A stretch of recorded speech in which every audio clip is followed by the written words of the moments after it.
দর্শক, ভিডিওর শুরুতেই আপনাদের একটা সংবাদ শিরোনাম দেখাতে চাই, একটা ফটো কার্ড দেখাতে চাই। এই ধরনের সংবাদ শিরোনাম যদি আপনার সামনে আসে তাহলে আপনার কি কি প্রশ্ন আসবে? সংবাদ শিরোনামটা এবং ফটো কার্ডটা একটু দেখুন, দেখতে দেখতে কথা বলি আমরা। যদি এই ধরনের সংবাদ শিরোনাম সামনে আসে যে শেখ হাসিনাকে ক্ষমতায় আনতে ভারতের সাবেক রাষ্ট্রপতি প্রণব মুখার্জির প্রস্তাব, প্রণব মুখার্জি প্রস্তাব করেছেন শেখ হাসিনাকে ক্ষমতায় আনার জন্য, এই ধরনের সংবাদ শিরোনাম যদি আসে তাহলে আপনার মনে কি প্রশ্ন জাগবে? আপনার মনে নিশ্চয়ই প্রশ্ন জাগবে যে প্রণব মুখার্জি কি বেঁচে আছেন? প্রণব মুখার্জি কি আবার জীবিত হলেন? জীবিত হয়ে ফিরে এসে ভারতে বসে থেকে তিনি কি শেখ হাসিনাকে ক্ষমতায় ফেরানোর চেষ্টা করছেন? প্রণব মুখার্জির সঙ্গে শেখ হাসিনা, আওয়ামী পরিবার এবং বঙ্গবন্ধুর পরিবারের সঙ্গে একটা ঐতিহাসিক সম্পর্ক আছে, যেটা আমরা জানি।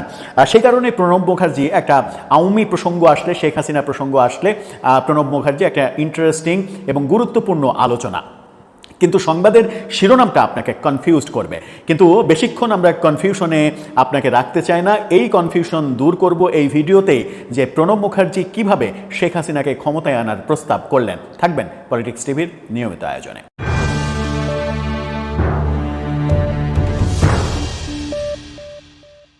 দর্শক, বলছিলাম প্রণব মুখার্জি প্রস্তাব করেছেন শেখ হাসিনাকে ক্ষমতায় আনার জন্য, যে কোনো মূল্যে শেখ হাসিনাকে ক্ষমতায় আনতে হবে। এই সংবাদ শিরোনাম দেখে আপনারও ভড়কে যাওয়ার কথা। আমরা খবরের বিস্তারিত আলাপে যদি আসি তাহলে দেখতে পাচ্ছি যে এই ধরনের তথ্য উঠে এসেছে আন্তর্জাতিক অপরাধ ট্রাইব্যুনালে। সাক্ষ্য দিয়েছেন যখন আমার দেশ সম্পাদক মাহমুদুর রহমান শেখ হাসিনার বিরুদ্ধে সাক্ষ্য দিয়েছেন, এবং সাক্ষ্যকালে তিনি 1/11 সময়ের ঘটনার বর্ণনা দিয়ে তিনি বলতে চেয়েছেন যে শেখ হাসিনাকে ক্ষমতায় এনেছিল মূলত প্রণব মুখার্জি এবং মঈনু আহমেদের এই সার্কেলটা। মঈনু আহমেদ, ফখরুদ্দিন, তাদেরকে প্রভাবিত করেছিলেন প্রণব মুখার্জি, তার মাধ্যমে শেখ হাসিনা ক্ষমতায় এসেছিল। শেখ হাসিনা ভোটের মাধ্যমে ক্ষমতায় আসেনি। 2008-এর ডিসেম্বরে যে নির্বাচন, সেখানে ভোটের মাধ্যমে তিনি ক্ষমতায় আসেননি, এমনটা বলার চেষ্টা করেছেন। আরও অনেক কিছু বলেছেন তিনি বললেন, ক্ষমতাচ্যুত প্রধানমন্ত্রী শেখ হাসিনা পারিবারিকভাবে সেনা বিদ্বেষী ছিলেন, এমন কথা বলেছেন ক্ষমতাচ্যুত সাবেক প্রধানমন্ত্রী শেখ হাসিনাকে ক্ষমতায় আনতে 2008 সালের ফেব্রুয়ারিতে সাবেক সেনাপ্রধান মঈনু আহমেদের সঙ্গে ভারতের সাবেক রাষ্ট্রপতি প্রণব মুখার্জির কথা হয় এবং প্রণব মুখার্জি সেখানে প্রস্তাব করেছিলেন। আন্তর্জাতিক অপরাধ ট্রাইব্যুনালে গতকালকে তিনি এ কথা বলেছেন এবং 46তম সাক্ষী হিসেবে তিনি সাক্ষ্য দিয়েছেন। বলেছেন, সাবেক সেনাপ্রধান মঈনু আহমেদকে ভারতের তৎকালীন রাষ্ট্রপতি প্রণব মুখার্জি শেখ হাসিনাকে পুনরায় প্রধানমন্ত্রী করার প্রস্তাব দেন, সঙ্গে চাকরির নিশ্চয়তা, অর্থনৈতিক সুবিধা ও সেফ এক্সিটের প্রস্তাবও দেন। সেনাবাহিনীকে দুর্বল করতেই বিডিআর বিদ্রোহে 57 জন সেনা কর্মকর্তাকে হত্যা করা হয়। প্রমাণ থাকলেও বিচার হয়নি শেখ ফজলে নূর তাপসের বিরুদ্ধে প্রমাণ আছে হয়নি, এমন কথা তিনি বলেছেন। বিচার বিভাগকে কুক্ষিগত করে সাবেক প্রধানমন্ত্রী বেগম খালেদা জিয়াকে ক্যান্টনমেন্টের বাড়ি থেকে উচ্ছেদ করা হয়। তিনি বলেছেন গণজাগরণ মঞ্চকে তথাকথিত গণজাগরণ মঞ্চ বলেছেন। তথাকথিত গণজাগরণ মঞ্চের আন্দোলনের মাধ্যমে আন্তর্জাতিক অপরাধ ট্রাইব্যুনালের রায় পরিবর্তন করে কাদের মোল্লাকে যাবজ্জীবন কারাদণ্ড থেকে মৃত্যুদণ্ড দিয়ে ফাঁসি দেওয়া হয়।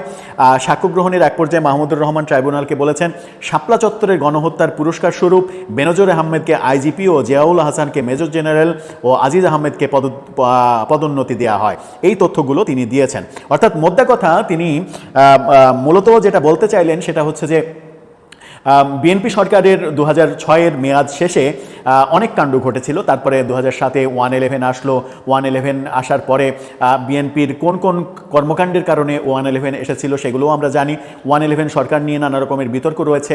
তিনি মূলত বলতে চাইলেন যে 1/11 সরকারের সময় মঈনু আহমেদ সেনাপ্রধান ছিলেন, ফখরুদ্দিন প্রধান উপদেষ্টা ছিলেন। মঈনু আহমেদকে ভারতের রাষ্ট্রপতি প্রণব মুখার্জি প্রস্তাব করেছিলেন যে কোনো মূল্যে শেখ হাসিনাকে ক্ষমতায় আনতে হবে, এবং মঈনু আহমেদ নির্বাচনে মেকানিজম করে শেখ হাসিনাকে, অর্থাৎ আওয়ামী লীগকে ক্ষমতায় এনেছিলেন। 2008-এর ডিসেম্বরের যে নির্বাচন, সেই নির্বাচন ভোটে আওয়ামী লীগ ক্ষমতায় আসেনি, আর্মির মেকানিজমে ক্ষমতায় এসেছে আওয়ামী লীগ, সেই কথা মাহমুদুর রহমান বলার চেষ্টা করলেন। সেটা কতখানি সত্য কতখানি মিথ্যা সেটা ইতিহাসই বিচার করবে। আমরা যতটুকু জানি ইতিহাস থেকে 1991-এর নির্বাচন, 96-এর নির্বাচন, নির্বাচন, 2001-এর নির্বাচন এবং 2008-এর ডিসেম্বরের নির্বাচন, এই নির্বাচনগুলোকে নিয়ে কোনো রকমের মানে বিতর্ক নেই কিংবা বড় ধরনের কোনো মানে কারচুপি কিংবা কোনো ধরনের মেকানিজমের কোনো আলোচনা এর আগে খুব একটা আমরা শুনিনি। কারণ এই 4টা নির্বাচনই তত্ত্বাবধায়ক সরকারের অধীনে হয়েছে, কোনো দলীয় সরকারের অধীনে হয়নি। দলীয় সরকারের অধীনে নির্বাচন আমরা দেখেছিলাম 96-এর 15ই ফেব্রুয়ারি খালেদা জিয়ার সময়ে তাদের দলীয় সরকারের অধীনে নির্বাচন করে 1 মাসও সংসদ থেকে নিয়ে তারপরে তত্ত্বাবধায়ক সরকার এসেছিল।